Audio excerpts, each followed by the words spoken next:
Hello everybody and welcome to a brand new Elder Scrolls Online special character build. Today guys, I'm bringing a special build for one of my viewers who asked me if I could bring out a build that was more of like a solo type build that used two-handed and a staff and was more of a roleplay type character, but was an Argonian, mostly focused on like plague damage and stuff like that. And I did a lot of soul searching with this one. And kind of came up with something that I think is really good. Now, it's going to be hard to get some of these sets because you're going to have to play some difficult dungeons to get them, but most of it's pretty accessible. So, let's jump into the build. And before I go any further, this is a roleplay, solo play type build, more for casual play than it is for an in-game score running build. So, yeah. Well, let's go ahead and get into it. Taking a look at this, we are called the Plague Binder. And that's the name I gave it. It is more of a shamanistic kind of necromancer. You'll see what I mean. Argonian necromancer is the type of character it is.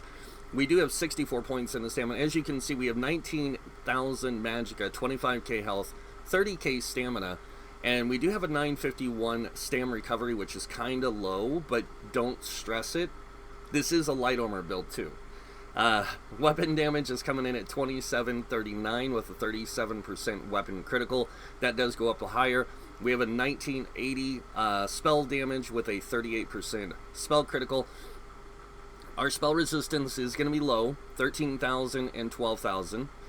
And then down here you can see we are using the Thief Mundus Stone, and we are using Tri-Stat Food for this.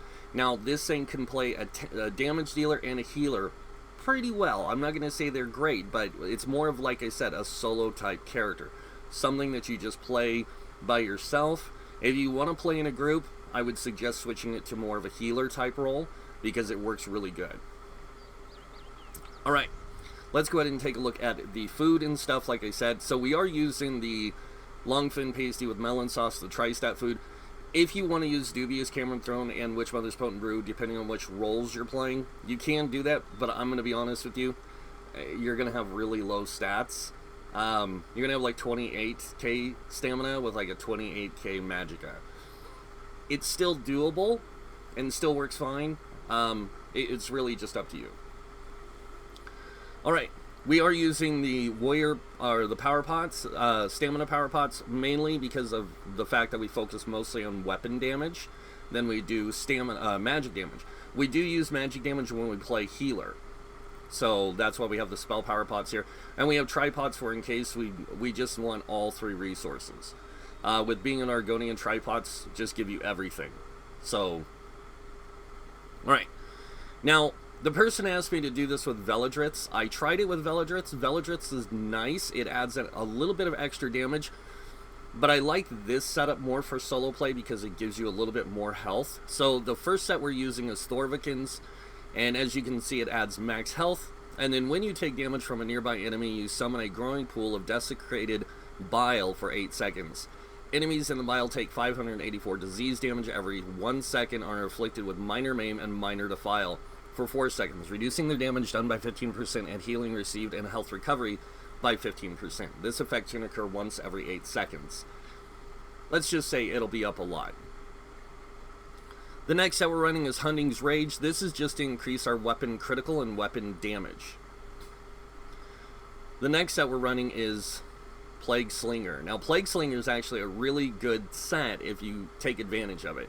As you can see, the 2-piece adds weapon damage, 3-piece adds max health, 4-piece adds weapon damage, and then when you take damage, summon a Skeever Corpse, which will launch 5 balls of over 5 seconds that deal 6,811 poison damage each at the nearest enemy. This effect can occur once every 15 seconds. This and Thorvikins are pretty much just lobbing these things like crazy. Now remember, I told you this is a light armor build. The reason I chose light armor is because we do use some magic abilities. So, taking advantage of that higher spell critical and the magic abilities to be more shamanistic, and then taking advantage of the weapon critical and the weapon damage to be more physical based when you want to be, and then more magic based when you want to be. So you kind of have this good mix of stuff. All right, so let's go ahead and talk about the traits and everything on the gear. So the gear is set up kind of familiar. We are running an invigorating helm, and this is just going to give you a little bit more magicka stamina recovery, mainly for when you're playing the different roles like tank or stamina, damage dealer or healer. And we are running this on the head and the legs. The chest is going to be reinforced. This is going to give you higher resistances. This is how we can reach these higher resistance pools. And we do have our CP set up to give us a little bit more. So, just letting you know. And on all three of these pieces, we do have the Tri-Stat enchant to give us that hybridization with our character. Now, moving on to the smaller pieces, if you want to set this up a little different, you can. Remember, everything in these videos is just suggestion. This is not, you don't have to play this way if you don't want to. You could do this in medium armor. Heck, you could even do it in heavy armor. Doesn't matter to me. But I like it in the light armor. It just feels right. So, moving on to the smaller pieces, we are using all divines with max stamina enchants. And this way we can get that higher stamina pool. And we can take advantage of those divines with the Thief Stone or any other Mundus Stone we might need to give us greater recovery, greater healing, whatever we need. Alright. And we are going to move on to the jewelry. Starting with the first jewelry piece, we do have 2 Tri-Rune rings with a weapon damage enchant and a spell damage enchant. The spell damage is just here to boost your healing capabilities. That's it. It's not really here to boost your spell damage by much, because, like I said, you're not using a lot of spell damage abilities, but you're using enough. That's why that 1980 is needed on that front bar. On the back bar, we drop to 1509. So, just letting you know. Now, on the necklace, we are using an infused with a stamina recovery. Because we are an Argonian, we don't get a lot of stam recovery. And being in light armor, we don't get a lot of stam recovery. So, we're trying to take advantage of as much recovery as we can, so we can get that higher recovery rate. Now, we can get this up with a power pod. It does go to 11, 12 stamina recovery.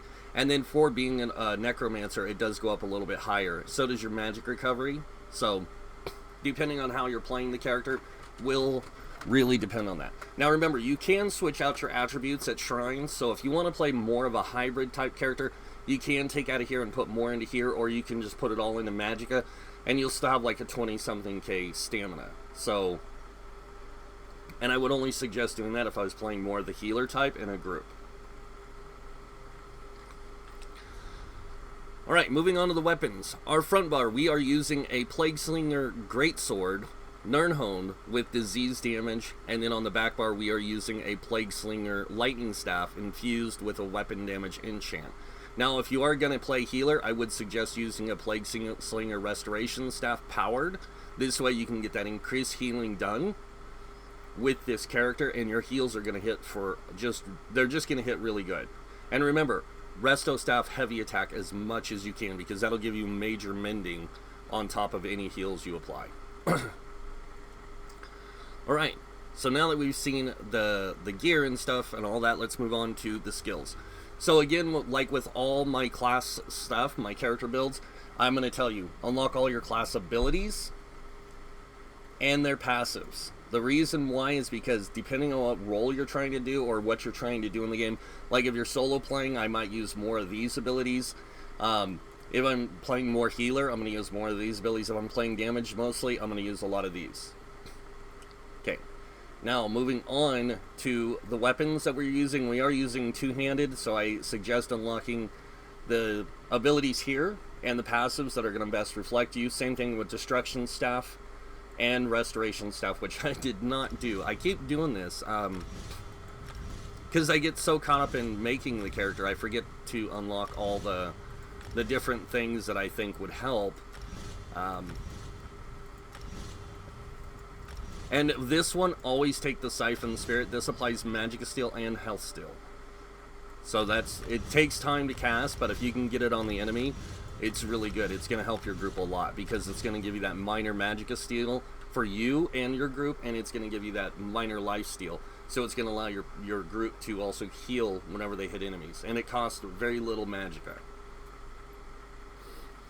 So, but make sure you unlock the passives and everything there. On to light armor. We are a light armor build. Make sure you unlock the ability that you want to use and all the skills. Now, I use Harness Magicka, and mainly the main reason why is because this way, if I get hit, I get magicka back. So every, you know, I think it's every time you get hit. So while active up to 3 times when spell damage is absorbed, yeah, you restore magicka, and each piece of light armor increases the magicka restored by 6%. So that's the reason why I use Harness Magicka. But make sure you unlock all the passives. They are really good for this setup. Medium armor, you only need the top 3 and the bottom one. This is just going to help you with like your weapon critical. This is going to help you with a little bit with stamina recovery and stamina reduction cost. Improve sneak and athletics, and then the same thing with the heavy armor. This I will be honest, the Argonian race for this is really good because it can do the better healing, but Wood Elf is a little better for this because it already gets the innate high stamina recovery, so you can put stamina recovery and magic recovery on the character, like magic recovery on the jewelry, stamina recovery on for the race, and you don't really have to worry about much because you get so much out of it. And you get 2,000 extra stamina on top of it. Plus I think it's the poison resist. These guys get disease resist. Alright, world skills. You can be a vampire with this if you want. I chose not to be because I already know I'm going to take a lot of damage if I do. So I went without, and I did take all the soul magic abilities because sometimes this is a really good combo if you put Shatter Soul back here, and then on the front bar take the Pestilence, because this is going to make you more plague related, and then when you on the back bar you have that Shattered Soul to do that just a little bit of extra damage. Kind of helps out. Also back here sometimes I will swap out some of these abilities, like I will put the Skeletal Archer back here, and then sometimes I will even put the Detonating Siphon on the back bar.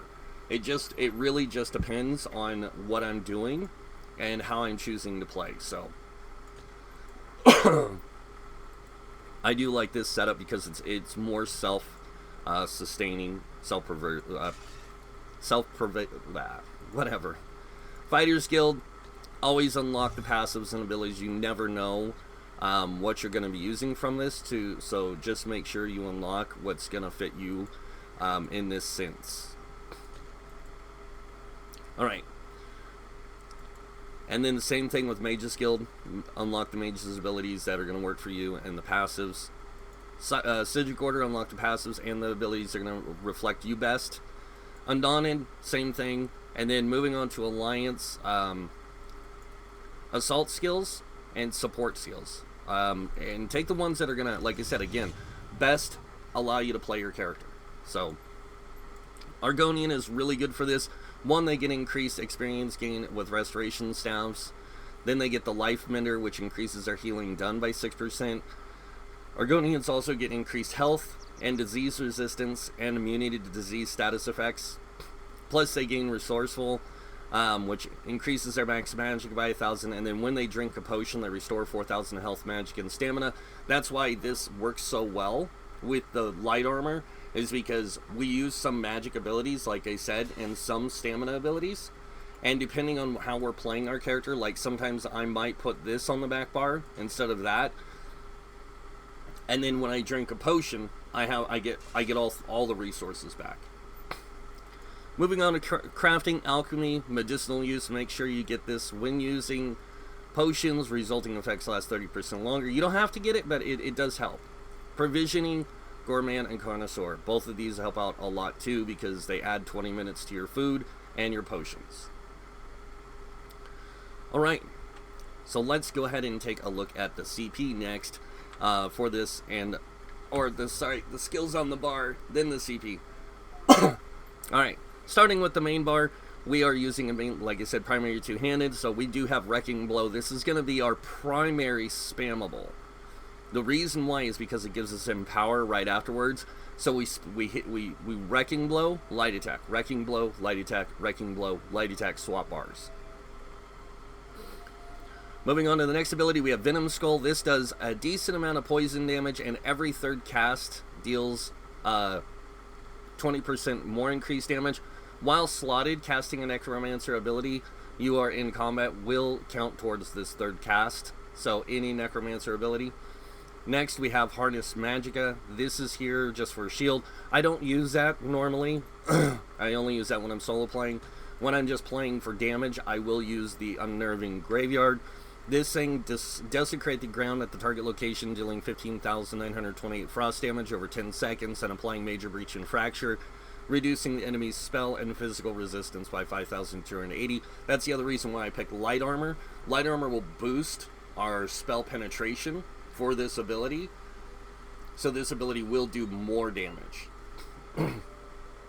An ally standing in the graveyard can activate the Grave Robber synergy, dealing 11,639 frost damage to enemies in the area and healing you for the damage done. We also have Carve. This does damage up front and 11,000, well, X amount of damage over time, over 10 seconds. Then we have Blighted Blast Bones, and this one you basically summon a skeletal corpse out of the ground. It'll run over, it'll explode, dealing 12,421 disease damage to all enemies nearby and applying Major Defile to them for 4 seconds, reducing their healing received by 30%. That's why I like this with combination of Thorvikins, because you get Major and Minor Defile. Next, we have Flawless Dawnbreaker. This is just to boost our weapon damage. Also, don't use this ability mostly for damage, because you will want to use your back bar ability. On the back bar, we have Rearming Trap. This is here because it does decent damage up front, does damage over time. It gives immobilizes the enemies. It also grants you Minor Force, increasing your critical damage by 10%. And then after the trap is triggered, it resets itself and can be triggered one more time. So it technically gives you Minor Force for about 12 seconds. Next on our bar, we have Ruinous Scythe. Now this does damage up front. It does an AoE cone, and every third cast will set enemies off balance. You heal for X amount of health for the first enemy hit, and an X amount of health for each additional enemy hit. The healing of this ability scales off your max health. That's why I like using the setup I am, because I get more max health out of it and I can take advantage of that higher healing. Next, we have Blockade of Storms. This is here just for damage over time, but also to keep our spell and weapon damage enchant increase or up more effectively. Next, we have Razor Caltrops. This does damage over time and it explodes at start, and it also reduces movement speed. Now here you can use a lot of different abilities. I like to float in different abilities, but I mostly like to keep a heal here just for the purpose of helping my group. As you can see, this one heals allies for X amount of health, and then consumes a corpse on cast to continue to heal you and your allies in the area for X amount of health over 5 seconds. You can consume up to 5 additional corpses on cast, with each corpse extending the duration of the heal over time by 5 seconds. Really good when you're in trash. Next up, Pestilence Colossus. This is our primary skill ultimate we're going to use. This does damage up front, damage again, and every third... so it's going to do 3 smashes on the enemy, doing X amount of damage each time, and growing in damage. But each smash applies major vulnerability to the enemy hit for 3 seconds, increasing their damage taken by 30%. So, really, really good. You can put the Archer on the back bar, like I said. It works out really well because it does damage over time every 2 seconds. And each time the Archer deals damage, the next attack deals 10% more damage than the previous attack. So this is a really good one to swap out with Ruinous Scythe if you want more damage over time. So we're just going to leave this like this. I'm going to go ahead and go over the CP real quick. Starting with the red tree, we have 56 into Ironclad. This is going to reduce the damage you take from direct damage by 20%. We have 18 into Spell Shield, increasing spell resistance by 1729. We have 20 into Light Armor Focus, increasing physical resistance by 1900. We have 31 into Thick Skin, reducing damage taken from damage over time effects by 13%. 43 into Hardy, reducing your damage taken from physical poison, disease damage by 10%, and then the same here, reducing your damage taken from flame, frost, shock, and magic damage by 10%. Moving on, we have 40 into Bastion, increasing your effectiveness of damage shields by 16%. 19 into Quick Recovery, increasing your healing received by 5%. Now remember, any heal you cast is 6% stronger before being an Argonian. Moving on over here, we have 40 into Warlord, reducing your cost to your break free by 16%. 16 into Sprinter, reducing your sprint cost by 10%. 16 into Bashing Focus, reducing bash cost by 10%. Over here, we have 75 into Mooncalf. This increases your stam recovery by 14%. 43 into Tenacity, increasing your magic and stamina fully charged heavy attack by 10%. Really good when you're using a Resto Staff. 40 into Tumbling, reducing your dodge roll cost by 16%. And 40 into Shadow Ward, reducing your block cost by 10%. Sorry, didn't mean to cough like that. That just came out. Moving on, now the blue tree is more hybrid setup, and you don't have to do this if you want to make this more stamina based. You can, but I like this setup. 43 into Bless, increasing healing done by 10%. 23 into Elfborn, increasing critical damage and critical healing with magic abilities by 10%. 43 into Elemental Expert, increasing Flame, Frost, Shock, and magic damage by 10%. And then in the middle tree, we have 16 into Physical Weapon Expert. This increases your light and heavy attacks with two-handed. Basically any stamina weapon by 10% in Werewolf. And then 16 into Staff Expert does the same thing. Makes all your Destruction, Resto, and Overload for Sorks 10% stronger. 40 into Master at Arms. And the main reason why we do all this is so we can unlock Reposit. Any physical damage we take, or any damage we take, we can redirect when we block 15% on a 15% chance damage back to the enemy.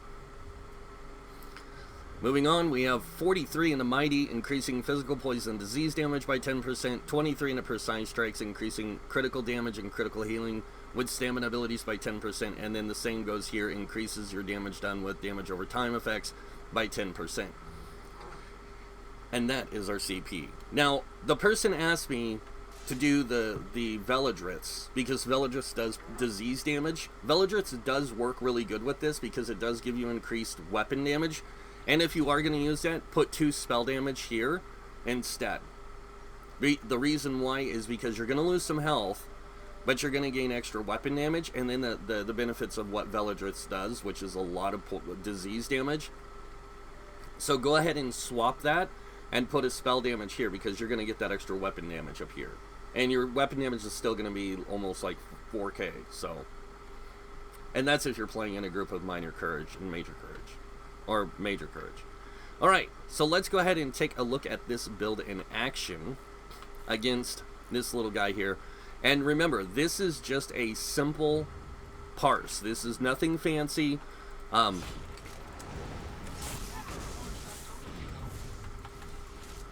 it doesn't do insane damage. I hit the wrong button again. I keep doing this. Yeah, it does about 20k DPS on that, which isn't bad, but you can see we are already hurting for stamina, and that sucks. So you gotta throw some heavy attacks in there I would probably say every other rotation. So like when you do the front bar, or you do the back bar, you do the front bar. When you swap to the back bar, do a heavy attack. Lightning Staff is really great for heavy attacking, so but it is going to give you magic back. So do your heavy attack on the front bar. Like maybe go start here, rotation, go through the whole thing, go here, do the whole rotation, heavy attack at the end after you do your last empowering or wrecking blow. Go right into it and just do that. Alright, so let's go ahead and get started with this rotation here.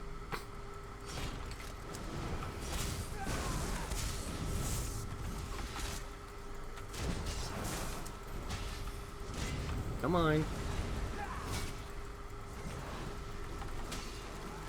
1, 2, 3, heavy attack.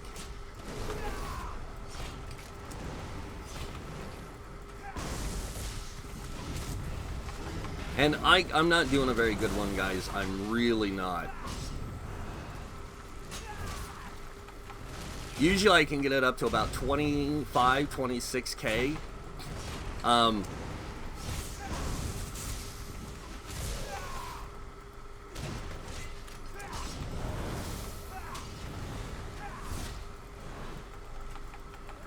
One, two, three, four. I'm swapping bars, dude. That's what I'm talking about. That's one of the reasons why I don't like Wrecking Blows so much.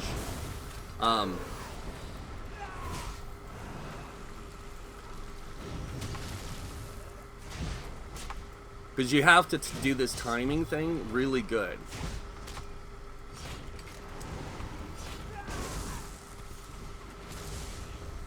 And I just heavy attacked with my Resto Staff like an idiot.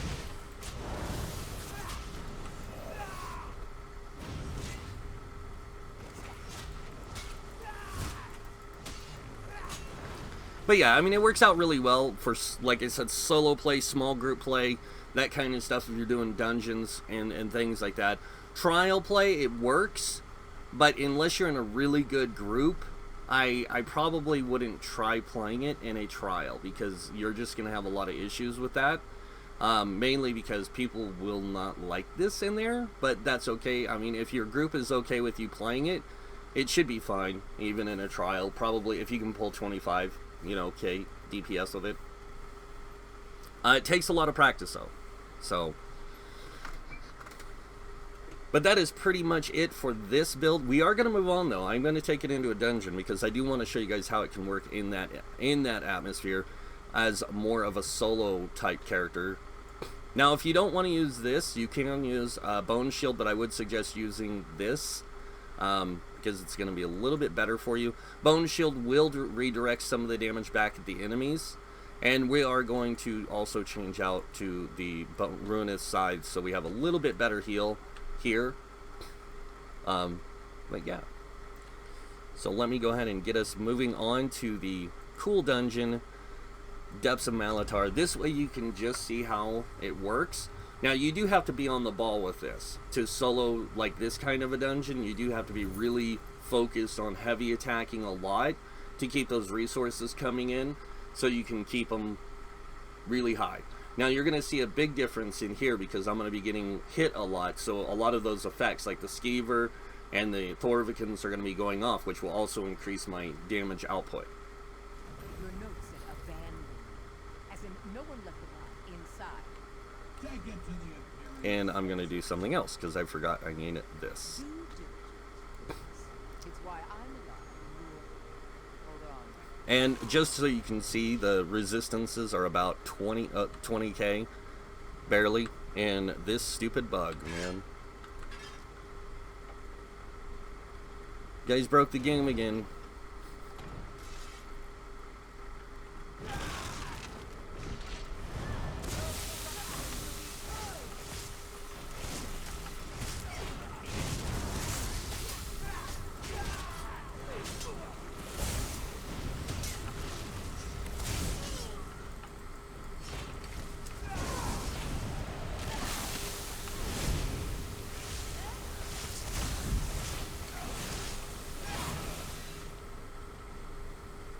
Yeah, I really like this.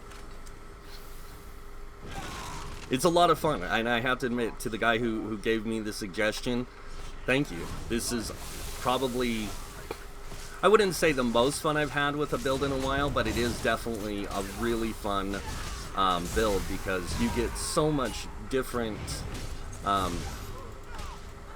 things out of it and everything. So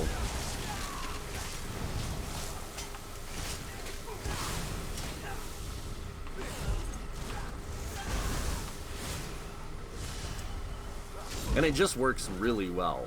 I mean, for solo play, this thing's pretty good. I wouldn't even be surprised if you couldn't do something like even Maelstrom Arena with it, if you were really, really careful and took your time with it. It could probably be really good in there as well. I don't know how good, but... Hello, Mr. Ugly. I know you're in here. Ah, there he is. Now this is a little bit harder with the heal I'm using, so I probably might die.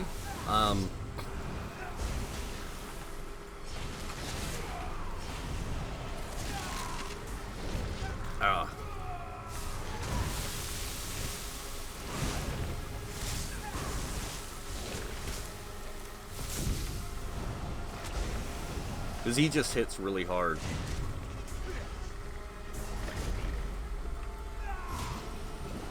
I do like to use Vigor here more because it gives me a heal over time.